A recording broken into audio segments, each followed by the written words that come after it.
after Addison was born, how long was he in the NICU? He was in the NICU for 122 days. Holy Vented cow. for 88. So, yeah. Wow. Yep. And this is where that hospital was so amazing. I got to hold him. We got to do this kangaroo care, which was also traumatic in many ways.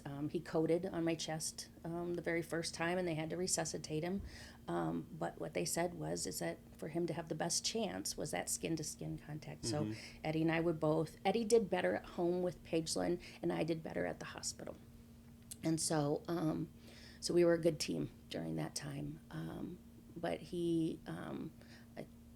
it was harder for him to be just sitting, as you know. And again, here is, the Army was amazing. They had his soldiers on rear detachment, so he could, go and check in and then be, at the hospital or with us and things like that. But it was we would do this what's called kangaroo care, and so.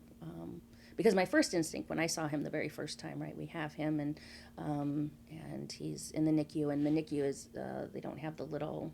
He was too small for the little incubators, and so they're all in these bays, right? So it's a big bay, and it's open actually, so they can get to the babies quickly if they need to.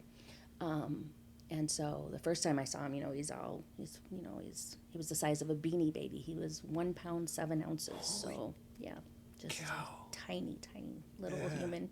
And if you've seen him now, he is a big guy like Eddie. He's a big, strapping guy. He's a little ways away from 1 pound 7 ounces. Yes, he's very, which is funny because Pagelin was 7 pounds 1 ounce.